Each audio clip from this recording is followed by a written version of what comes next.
Buenas tardes, doctoras, doctores. En primer lugar, mi gratitud a la Corte por la nueva, que no es la primera vez, por la nueva oportunidad que me da para compartir algunas ideas, algunos planteamientos en relación a la oralidad civil y los procesos de nulidad de acto o negocio jurídico o contratos. Entonces, vamos a dividir esta ponencia en tres partes. Primera, una referida a los aspectos centrales o medulares de lo que implica la oralidad civil. En segundo lugar, algunas cuestiones claves, principales, sobre la nulidad de los actos o negocios jurídicos. Y por último, vamos a hacer un contraste entre ambos tópicos para ver hasta qué punto esta metodología de la oralidad puede sernos útil, funcional, en el marco de estos procesos civiles que tienen la fama de ser, entre comillas, los más pesados, entre comillas, los más duros.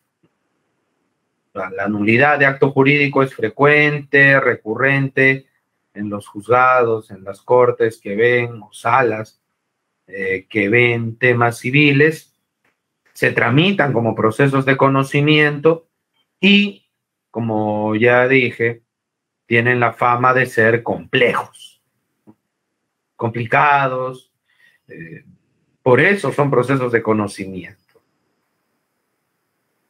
Pues bien, vamos a eso sin más preámbulo y agradeciéndoles a todas y a todos por su conexión esta tarde. Bueno, con respecto a la oralidad, ya bastante se ha dicho, doctoras, doctores.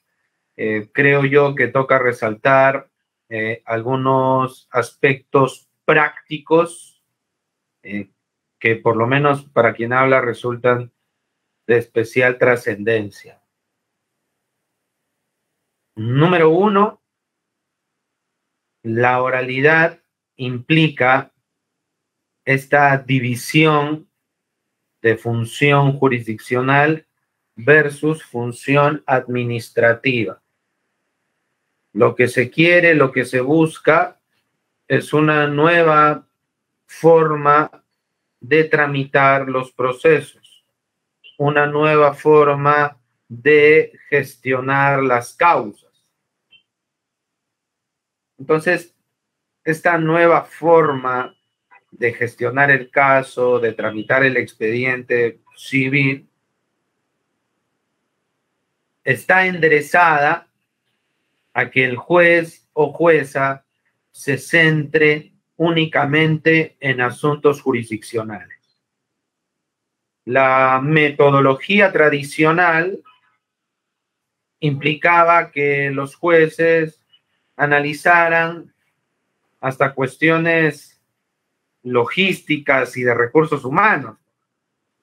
Si le daba un virus a la computadora, había que ir donde el juez. Si se acababa el agua, había que ir donde el juez. Si alguien se enfermaba o se sentía mal de un momento a otro, había que ir donde el juez.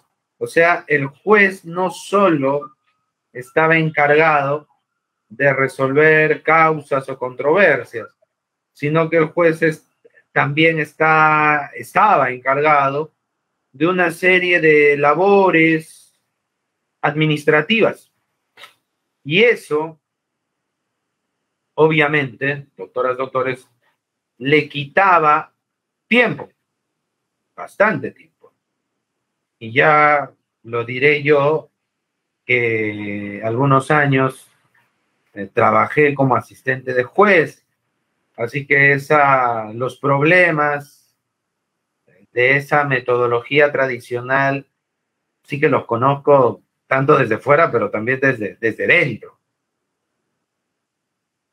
Ahora, con la implementación de la oralidad, se busca que el juez ya no esté cargado de esas cuestiones administrativas y en consecuencia tenga más tiempo para resolver las cuestiones estrictamente jurídicas. Eso por un lado. Por otro lado, pero en línea con lo anterior, lo que busca la oralidad civil también, doctoras, doctores, es que los procesos se resuelvan más rápido, con celeridad, pero también con transparencia. Es allí donde hace su aparición, y ustedes, doctoras, doctores, ya lo han escuchado seguro muchas veces, esta figura, esta categoría estelar que tiene el código, bueno, no el Código Procesal Civil, sino la implementación de la oralidad en sí misma, que va a tener una figura estelar que va a tener el proceso civil bajo las reglas de oralidad, que es la figura de la audiencia preliminar. ¿Qué se busca con esa audiencia preliminar, doctoras, doctores? Pues en buena cuenta se intenta sentenciar. Luego de los actos postulatorios se va a tratar de sentenciar.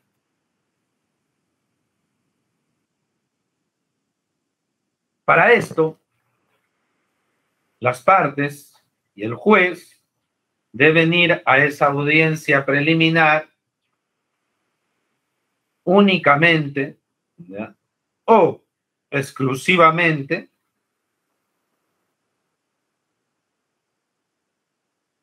a ocuparse de las cuestiones neurálgicas del caso. No se va a hablar de otras cosas, no se va a hablar de otros asuntos. Se tiene que hablar únicamente de los aspectos medulares.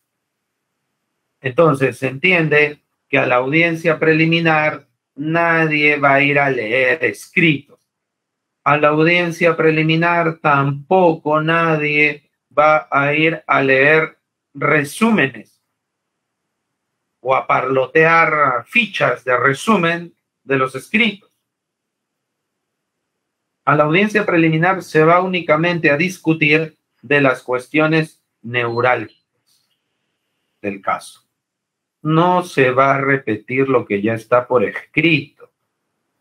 Ir a leer, ir a repetir lo que ya está por escrito, claro está, doctoras, doctores, es un absurdo, es una pérdida de tiempo. Si queremos que la audiencia sea eficiente, no se puede estar yendo a repetir lo que ya está por escrito, evidentemente. Las partes acuden a la audiencia, ¿no?, preparadas, y eso es una cuestión básica, medular. Los abogados, las abogadas van a la audiencia listos para discutir únicamente cuestiones primordiales, las cuestiones neurálgicas, las cuestiones donde hay, digamos, contrapuntos, nada más. Cero discusión o referencias, o en todo caso, en lo más mínimo, a los antecedentes del caso. Esto también implica, doctoras, doctores, que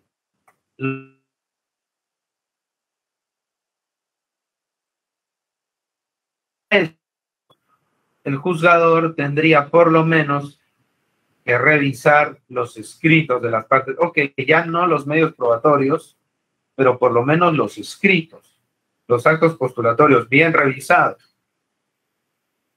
El juez debe ir a la audiencia con una hipótesis de trabajo. Hablo, insisto, del juez civil.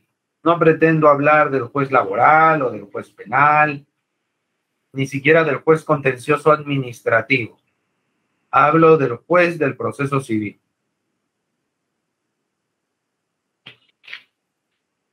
Entonces, el juez va a la audiencia con una hipótesis de trabajo. Ya va a la audiencia con un planteamiento, con una postura. el juez no va a ir a la audiencia sin saber nada. Pero claro, cuando digo postura, hipótesis, postura, entiéndase, doctoras, doctores, una postura preliminar, hipotética si quieren. Mientras los abogados van a la audiencia con una teoría del caso, los jueces van con hipótesis de trabajo. El abogado a su teoría del caso la defiende, ¿no? A capa y espada, ¿no? De los ataques del otro. Pero el juez no. El juez va con su hipótesis de trabajo y esa hipótesis que ha diseñado luego de revisar los escritos de las partes, la va a someter a control, a evaluación, o como a veces se dice, control ácido en la audiencia. El juez va a ver si esa hipótesis que tiene la confirma o la descarta. El juez no va a ir a defender su hipótesis de trabajo, ¿no? De ataques, ¿no? El juez no tiene ningún apego con la hipótesis de trabajo. Es una herramienta nomás para él. En cambio, los abogados, evidentemente, sí van a defender a capa y espada su hipótesis de trabajo, su teoría del caso, mejor dicho. Ahora, cuando los abogados van con su teoría del caso y va el juez con una hipótesis de trabajo, el debate se tiene y se puede y se tiene que simplificar. Ir solo al meollo de la discusión, nada más.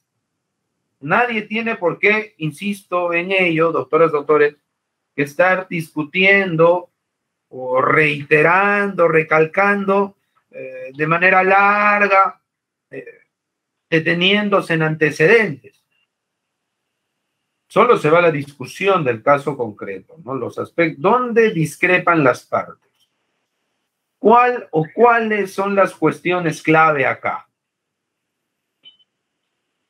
Es por esa razón, doctoras, doctores, que es posible que una audiencia, como ya ha ocurrido, es posible que una audiencia preliminar dure pocos minutos.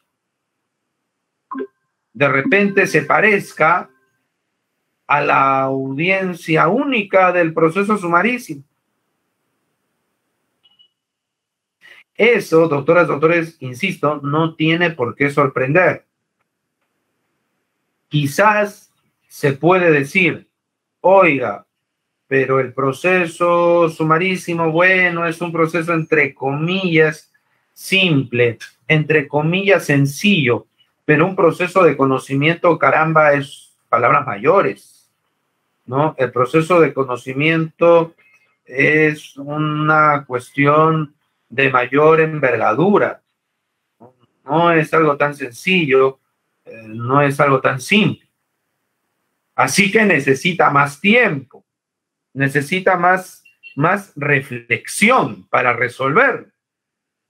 Pero, doctoras, doctores, eso puede o no puede ser cierto dependiendo del caso.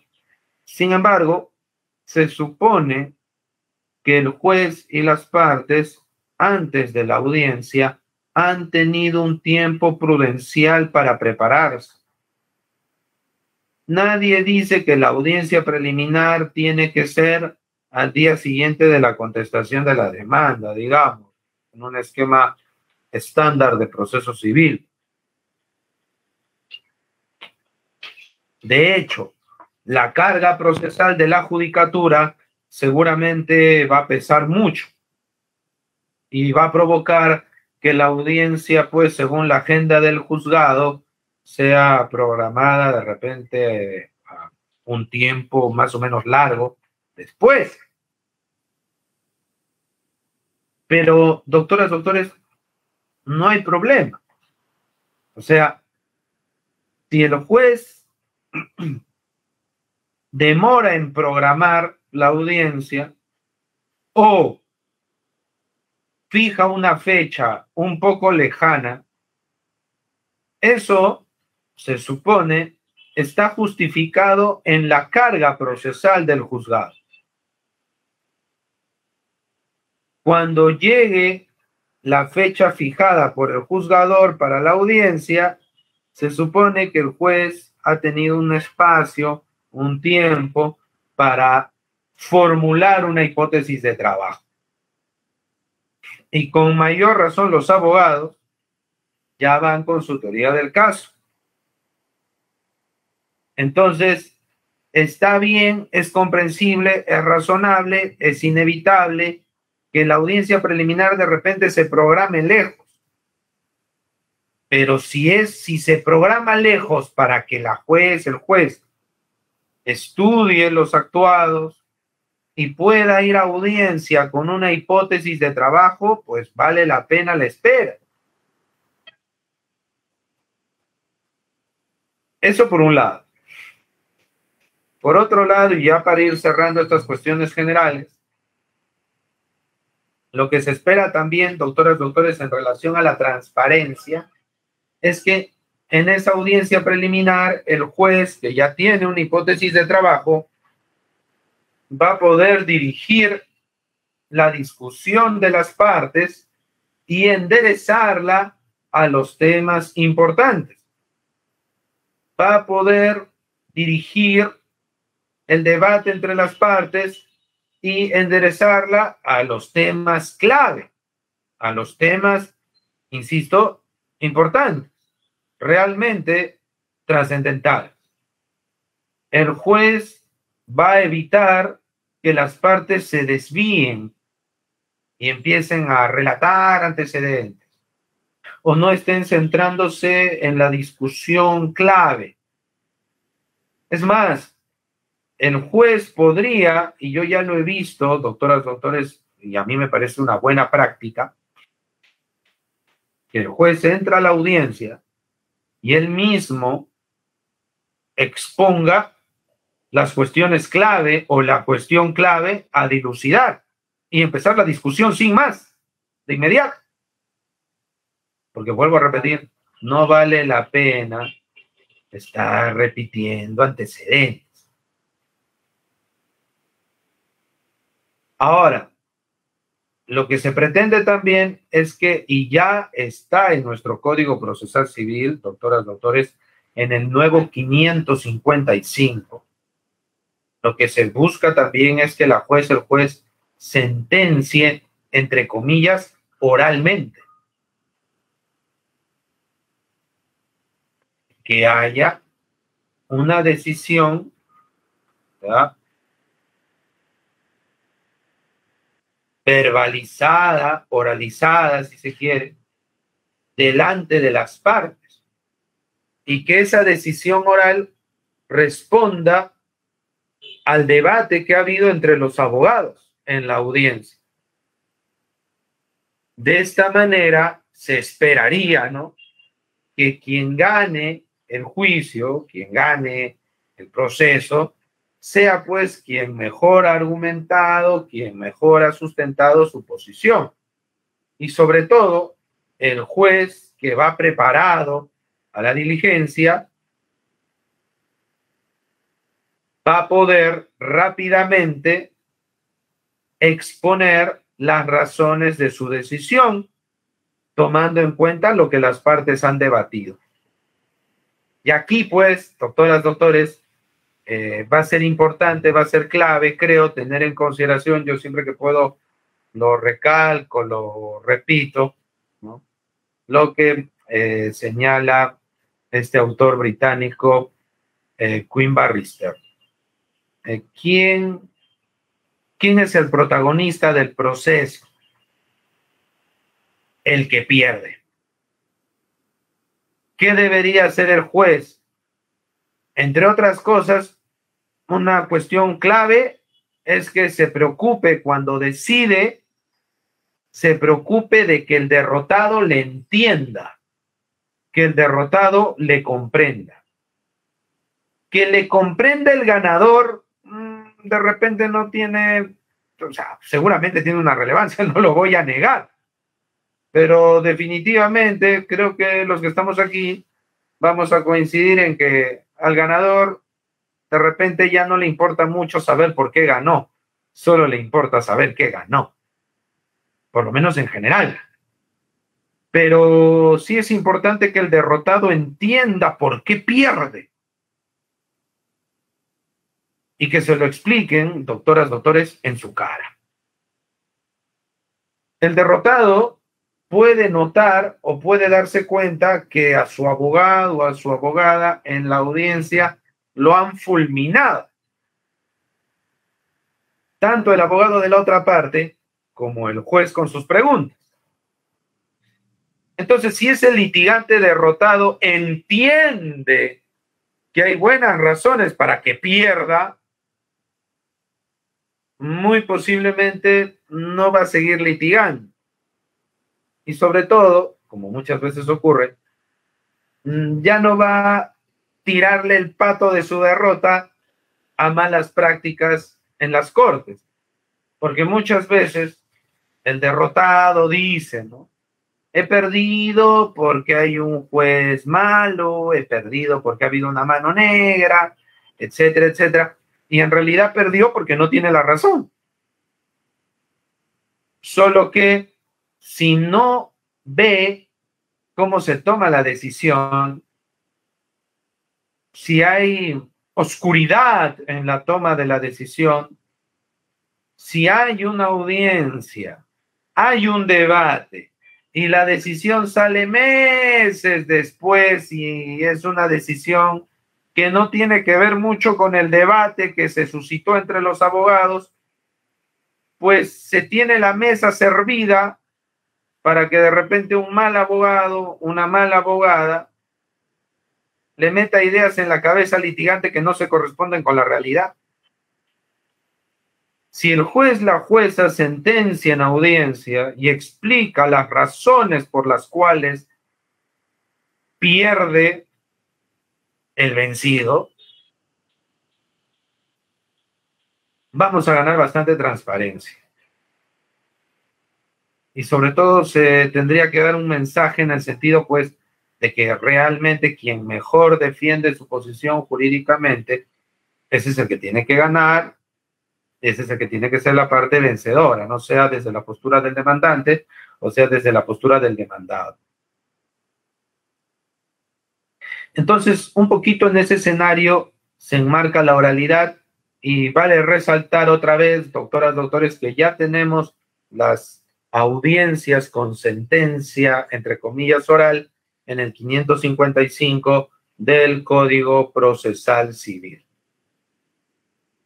El juez, al término de la audiencia única, tiene que oralizar el sentido del fallo. ¿Y cómo vamos a entender ese extremo del 555? Donde el juez, luego de un debate candente, puntual y rápido entre los abogados que han hecho su tarea, que el juez diga, bueno, fundada. ¿Por qué? Te explico después de meses, cuando salga la sentencia escrita, pero solo fundada. Chao. ¿Qué es eso? Eso no es transparente. Definitivamente, el 555, el nuevo 555 del Código Procesal Civil, debe entenderse en el sentido de que el juez, la jueza desarrolla, expone, explica en audiencia, delante de las partes, las razones por las cuales declara fundada o infundada la demanda. En esa línea tendrían que desarrollarse todos los procesos civiles. Eso, doctoras, doctores, como primer punto, ¿no? Vamos rápidamente a la segunda parte, para no extendernos en demasía, relativo a la nulidad del acto del negocio jurídico. Bueno, doctoras, doctores, siendo puntual, cuando hablamos de invalidez del acto del negocio jurídico, la cuestión central estriba en saber si estamos o no estamos en alguna de las causales de los artículos 219 o 221 del Código Civil. De eso se trata. No se trata de otra cosa más. Se trata de evaluar, se trata de verificar si estamos o no estamos doctoras, doctores, ante una causal de invalidez. No hay mayor cuestión. Muchas veces, doctoras, doctores, estas cuestiones son de puro derecho, pero es verdad, otras no lo son. En otras cuestiones entran a tallar temas probatorios.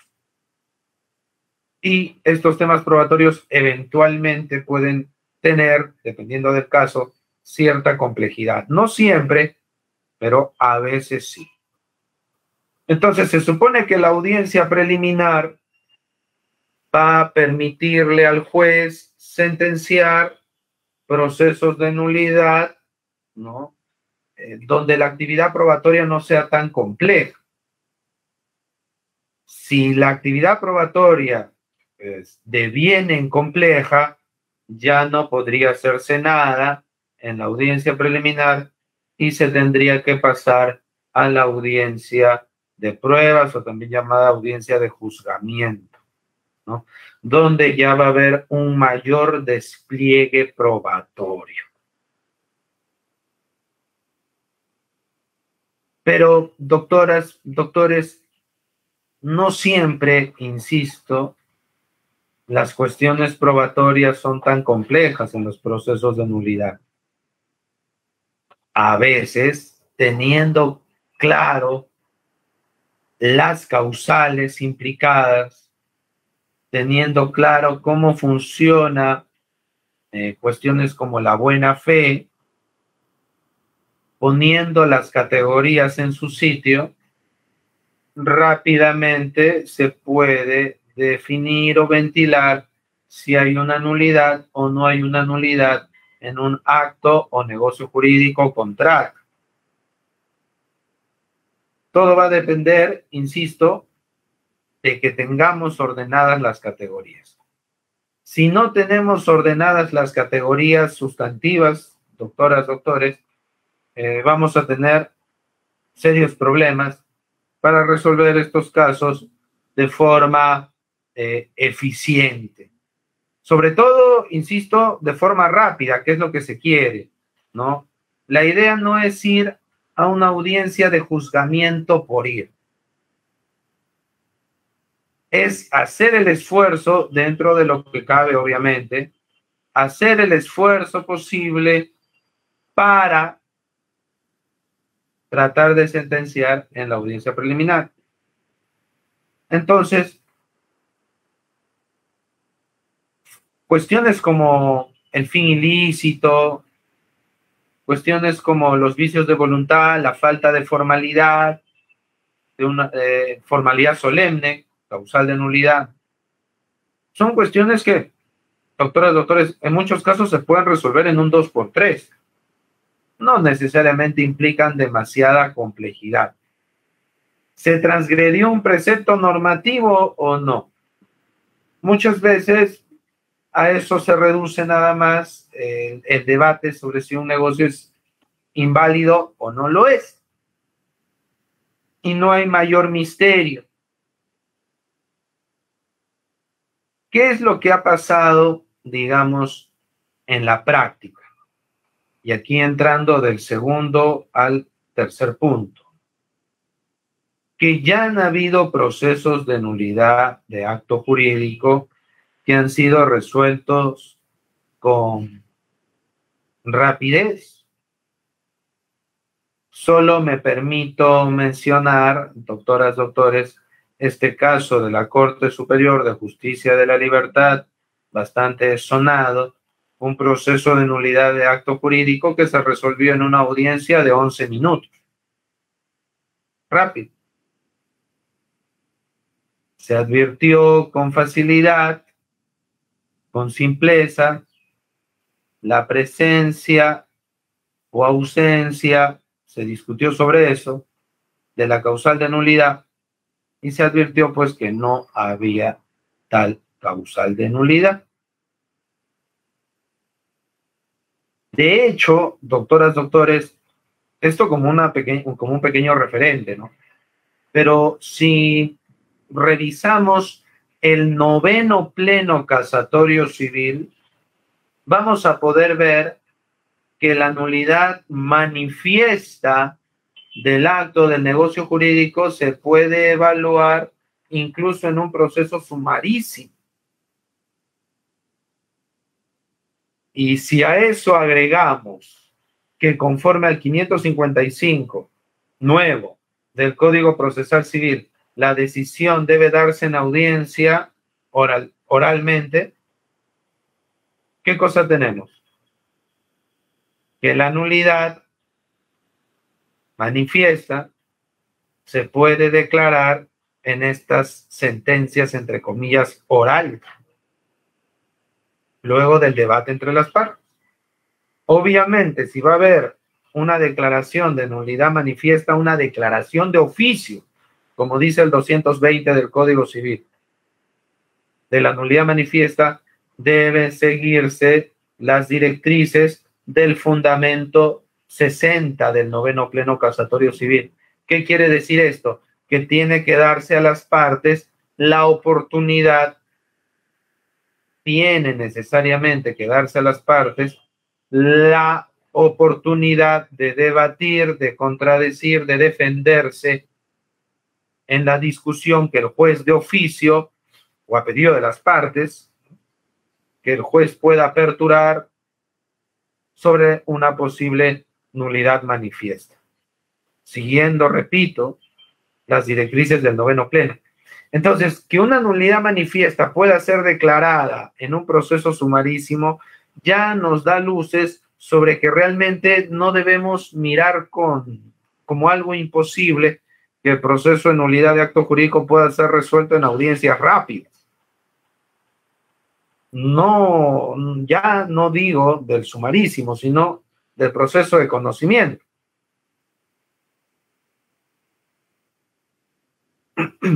Es más, doctoras, doctores, el mismo caso del noveno pleno casatorio civil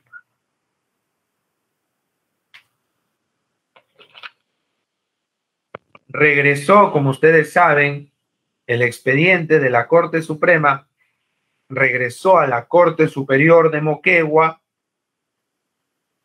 ¿Y en qué acabó? ¿En qué terminó? Llegó a la Corte de Moquegua y el juez de Moquegua terminó declarando una nulidad manifiesta, porque ese proceso del noveno pleno casatorio civil es un proceso de otorgamiento de escritura pública de un contrato donde hay un acto de disposición de bienes sociales por uno solo de los esposos. O sea, una cuestión vinculada al octavo pleno casatorio civil del 315 del Código Civil. Y el juez de hilo, que conoce el expediente del noveno pleno, insisto,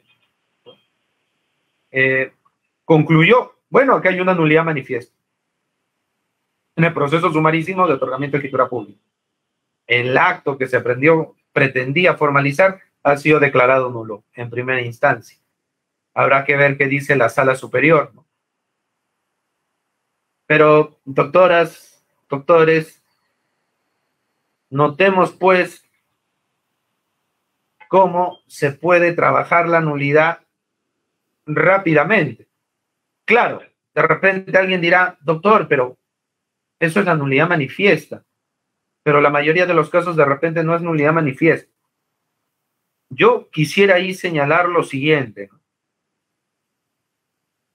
La nulidad manifiesta,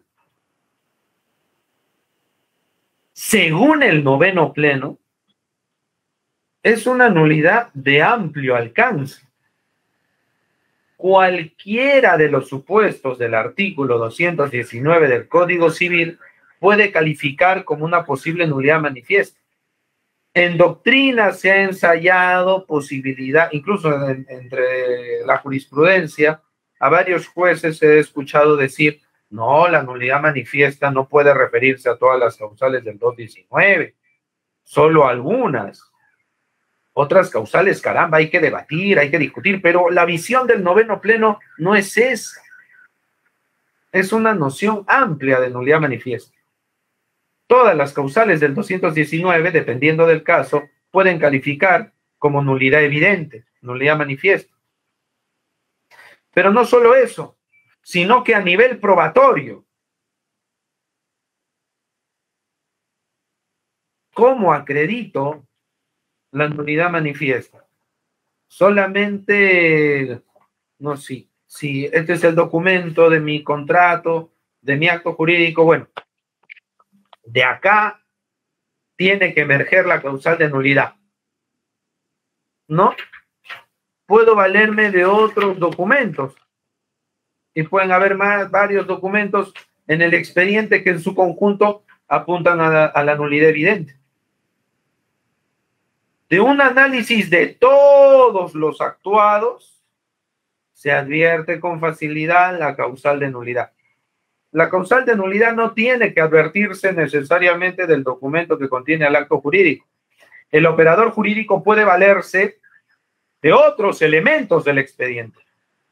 Entonces, esta es otra cara del concepto amplio de nulidad manifiesta que maneja el noveno pleno.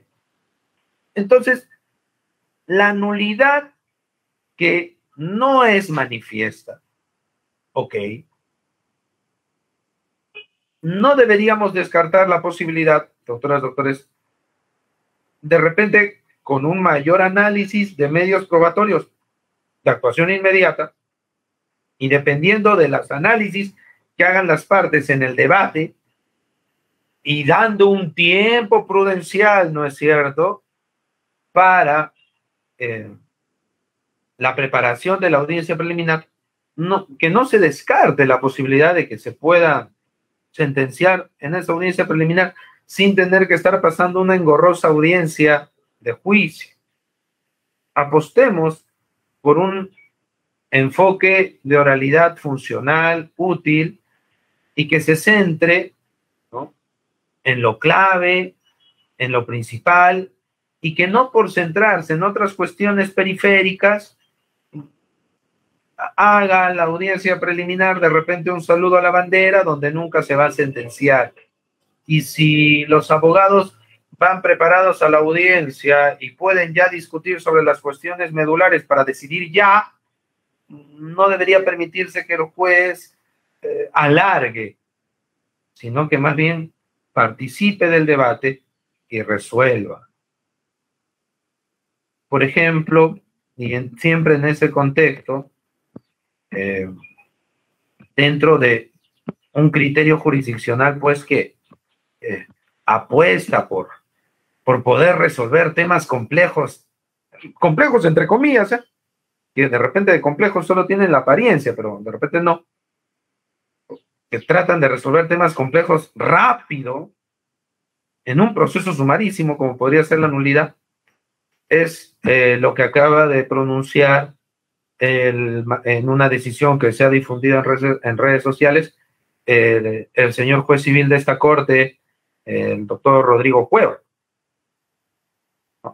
En el portal del EP se difundió su decisión sobre el expediente 225-2017 y allí se abrió un incidente de nulidad manifiesta.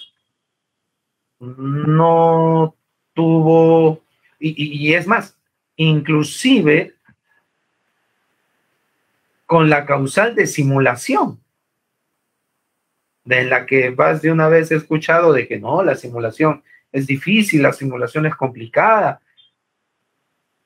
Un contrato simulado fue declarado como tal en ese expediente.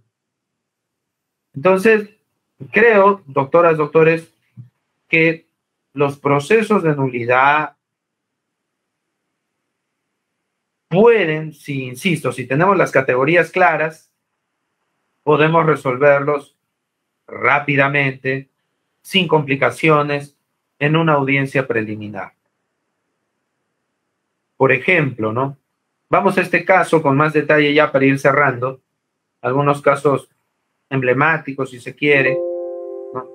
Vuelvo a este caso de la audiencia de los 11 minutos, ¿no? ¿Qué teníamos? Un contrato de arrendamiento.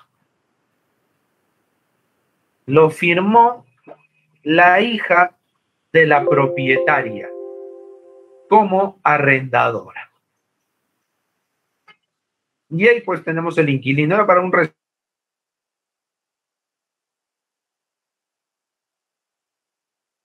representación. La mamá no le dio a la hija un poder de representación. Pero lo que sí se notó en autos es que la mamá, la propietaria, le había dado cartas poder al inquilino para que haga trámites administrativos de luz y agua, de servicios públicos. O sea, la propietaria le dio esas autorizaciones al inquilino. Entonces, el inquilino dijo, nulidad de acto jurídico, este contrato de arrendamiento es nulo, así que en todo caso yo sería precario. Todo parece indicar que este señor inquilino no quería ser desalojado en un juzgado de paz letrado, sino que quería luchar la precariedad para que se le demande en un proceso que puede ser largo, porque puede llegar hasta la Suprema, ¿no? Sobre todo en Suprema es donde se demora, ¿no? Un proceso largo que puede ser un tanto tedioso, ¿no? De desalojo por precarios. Entonces, en la audiencia rápidamente se advirtió, oiga, pero este arrendamiento lo hizo la hija de la dueña, la hija no es propietaria, es cierto, o sea, sería un arrendamiento sobre bien ajeno. ¿Eso es causal de nulidad? No. ¿Los bienes ajenos pueden ser objeto de actos jurídicos? Sí. Así que no hay causal de nulidad. 1409, inciso 2 del Código Civil. Es posible la contratación sobre bienes ajenos. De hecho, el propio código dice que el arrendamiento sobre bienes ajenos se regula por las reglas de la promesa de la obligación o del hecho de tercero. No hay propiamente causal de nulidad. Infundada la demanda. Rápido. ¿Qué más habría que discutir? ¿Habría necesidad de pasar una audiencia, juicio? No. Pero eso no es todo, ¿verdad? Porque la mamá, la propietaria, habría efectuado, si ustedes gustan, una suerte de ratificación tácita de lo hecho por la hija, porque le dio cartas poder al inquilino para que haga trámites para que funcione ese arrendamiento. Evidentemente está el consentimiento de la madre, de la propietaria, lo cual pues ya ni siquiera permite hablar ni de ineficacia por ser un acto sobre bien ajeno. Entonces, fíjense ese ejemplo, doctoras, doctores. Ahora, un caso de invalidez es evocado por el primer caso resuelto bajo las reglas de la oralidad civil en el Perú, ¿no? Un proceso de otorgamiento de escritura pública en la Corte de Arequipa. La demandante señalaba que que sus transferentes le habían suscrito una dación en pago, en minuta. Ahora sus transferentes, uno de ellos había fallecido, la otra era una pareja de esposos. Uno de ellos había fallecido, ¿no? Y la otra pues se resistía a suscribir la escritura. Y los herederos del fallecido decían, ese contrato de dación en pago fue realizado con mentiras, con artimañas, no debió ser suscrito. Lo que ocurrió es que la parte demandante era una colega, una abogada. Y esa dación en pago era la transferencia de un terreno por los servicios profesionales que ella había brindado. Pero los hijos del fallecido, ¿no?, del cliente, señalaban que la abogada había perdido todos los juicios, donde había participado. En todos los juicios había salido sentencia en contra o decisión adversa. Entonces, ¿cómo se le puede pagar por una derrota? Esa dación en pago es irregular. Se hizo aprovechándose, ¿no? De la situación de personas de tercera edad, de los señores, anteriores dueños, digamos, titulares registrados. Entonces, eso se discutió, si procedía o no procedía a otorgar la escritura pública ante estos argumentos de la parte demandada. Pero, doctoras, doctores, argumentar que se aprovecharon de la vejez de la persona, supuestamente, argumentar que no correspondía porque perdió todos los juicios, de modo que seguro hubo una treta, un timo, esos argumentos son de anulabilidad. 221 del Código Civil, vicio de voluntad, dolo, engaño, mentira, una treta para celebrar el acto de negocio jurídico. Pero ¿qué cosa dice el 9º pleno casatorio civil? Que las cuestiones de anulabilidad no se pueden analizar en el proceso de otorgamiento de escritura pública. Esos argumentos no podían ser atendidos en ese proceso. Si el demandado no presenta argumentos, o lo único que presenta el demandado son argumentos que no pueden ser atendidos, como de anulabilidad en un proceso de otorgamiento de escritura pública, pues la demanda tiene que estimarse. La contestación de demanda presenta argumentos procesalmente impertinentes. Y yo voy a saber que son procesalmente impertinentes porque identifico que se refieren a la anulabilidad e identifico también que se trata de que hay un pleno casatorio que me impide analizar esas cuestiones de anulabilidad. Rápido. Para hablar de 2 casos vinculados a la invalidez no me estoy demorando ni 5 minutos.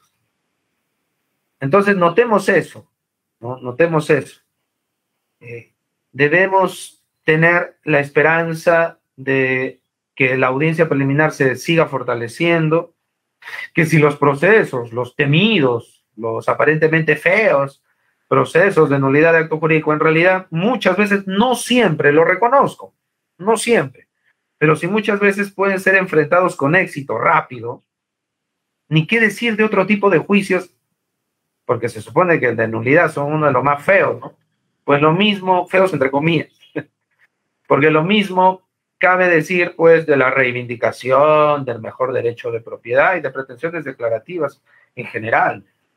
Y lo más importante, doctoras, doctores, que esta audiencia preliminar tiene que seguir la senda de lo que ya se ha dejado zanjado en el 555. Resolver en audiencia. Que el juez, la jueza, le explique, sobre todo al derrotado, por qué pierde. Sobre esos elementos, sin duda alguna, se va a poder empezar a construir un nuevo proceso civil, y un proceso civil que, digamos, vaya en sintonía con las necesidades de la población, con las necesidades del usuario, de los litigantes, ¿no? Y que realmente refleje que si hay problemas, pues que se identifique quiénes son los reales responsables. Porque si, por ejemplo, ¿no? Ya que estamos hablando de nulidad de acto jurídico, si en un proceso de nulidad de acto jurídico el juez o la decisión judicial omite, se le pasa un precedente vinculante relativo a invalidez o ineficacia, como puede ser el 9º pleno, el 8º pleno, el 5º pleno casatorio, el 4º pleno. ¿Por qué se le pasó al juez? Seguramente porque los abogados no le hicieron ver. Y ahora, esto último no lo digo porque esté en una corte, no, o sea, me parece evidente que son los abogados los que se supone tienen que ir con el caso más estudiado todavía. Si los abogados llegan a la audiencia y no responden, el juez llega con su hipótesis de trabajo a la audiencia preliminar y los abogados ni para atrás ni para adelante, el juez debería sentenciar con su hipótesis preliminar nada más y no complicarse. Un proceso civil, entonces, doctoras, doctores, que se preocupe por el tiempo de las personas. Fallando rápido. siguiendo esta metodología de trabajo que a grandes rasgos he tratado de describir, y de ese modo se tenga también un proceso civil que, en el buen sentido lo digo, doctoras, doctores, supere, no tenga los problemas que vienen teniendo sus hermanos mayores, el proceso penal oral y el proceso laboral oral. Apostemos por audiencias rápidas. Seguro podrá demorar la programación de la audiencia, perfecto, eso es inevitable, ¿no? Pero por lo menos que los litigantes, las peruanas y peruanos que están a la espera de su audiencia preliminar, tengan la certeza de que en esa audiencia va a haber una respuesta transparente, y sobre todo el derrotado o derrotada va a entender por qué pierde. De una manera, insisto, transparente. Muchas gracias otra vez a la Corte Superior de Tumbes por la oportunidad, y Dios mediante, pues seguro pronto volveremos a reunirnos en alguna otra actividad académica de este tipo, pleno, encuentro jurisdiccional, como hubo hace algunos años en la Corte. Muchísimas gracias, y quedo atento a alguna pregunta o aspectos finales que quedarán pendientes. Gracias.